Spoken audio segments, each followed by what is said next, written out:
Hiniling ni Vice President Sara Duterte na maimbestigahan ang isang viral video kung saan nabanggit siya bilang dahilan ng pagsasara ng Commonwealth Avenue. Itinanggi niya ring dumaan siya roon kaya umaksyon na ang Quezon City Police. Nakatutok si Ian Cruz.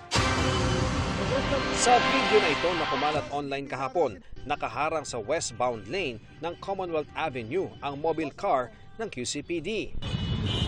Ano po reason? Sino po ito? Sino? VP. Saglit lang po. VP Sara? So sinara niyo yung Commonwealth para dumaan si VP Sara? Dadaan lang po. Dadaan lang. Kukross lang po. Wow! Kukross lang po siya. Saglit lang po. Kokros si VP Sara, sinara niyo yung Commonwealth. Ang lalaking kausap ng pulis, sinabi pa ang nakuhang impormasyon sa mga nakahintong motorista. Si VP Sara tatawid, kaya tumigil muna tayo. Wala pang impormasyon kung kailan nakuha ng video. Pero sabi ng Office of the Vice President sa isang pahayag kahapon na walang kinalaman si Vice President Sara Duterte sa insidente sa kumalat na video. Sumulat ang Vice Presidente kay QCPD Director Brigadier General Redrico Maranan kaugnay sa viral video. Iginiit ng Vice na hindi siya kailanman nag-request ng assistance sa QCPD para ihinto ang trapiko sa Commonwealth Avenue para sa kanyang convoy. Hindi lang daw nakakalito ang mga sinasabi sa video, kundi maling-mali talaga. Kinokondena raw ni Duterte ang anumang hakbang na nakakaantala sa pang-araw-araw na buhay at kapakanan ng mamamayan.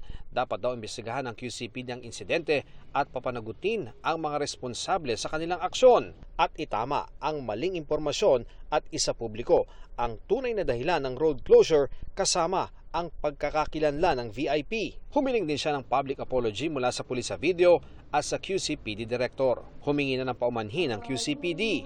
Humihingi po kami ng paumanhin sa pagkakasangkot po ng OBP. We would like to assure the public na hindi po convoy ni VP Sara ang dumaan. At ganun din po sa mga motorista, humihingi po kami sa abalang na idulot nito. Nirelieve na rin sa pwesto at pinagpapaliwanag ang dalawang pulis sa video na sila Executive Master Sergeants Verdo Pantoliano at Ariel Barong. Sinikap naming makapanayamang dalawa sa Police Station 14 pero wala sila roon. Pero sabi ng istasyon sa isang statement, nag-ugat ang insidente raw sa pagkalito at lapse in judgment ng pulis na nagmamando ng trapiko noon. Nag-overreact daw si Pantoliano nang pahintuin niya ang trapiko bilang tanda ng kortesiya at seguridad dahil VP raw ang maling pagkarinig sa daraan noon. Pero sa kanilang tala, walang engagement sa lugar si VP Sara Duterte. Nag-iimbestiga pa raw ang QCPD kung sino ang VIP at kung sino ang nagsabi sa mga pulis na may i-assist silang VIP. Ano nga ba ang courtesy sa mga opisyal sa mga lansangan? Wala namang tayong definitive rule dito sa MMDA pero nag-e-extend tayo ng courtesy.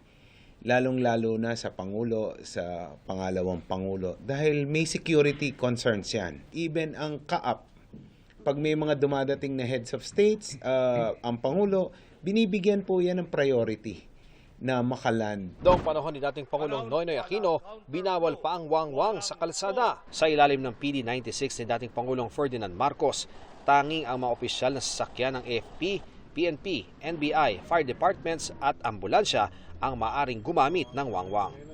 Para sa GMA Integrated News, Ian Cruz, nakatutok 24 oras. Mga kapuso, samahan nyo kaming tumutok 24 oras. Bisitahin at mag-subscribe sa GMA Integrated News sa YouTube. Sa mga kapuso abroad, bisitahin ang GMA Pinoy TV at www.gmanews.tv.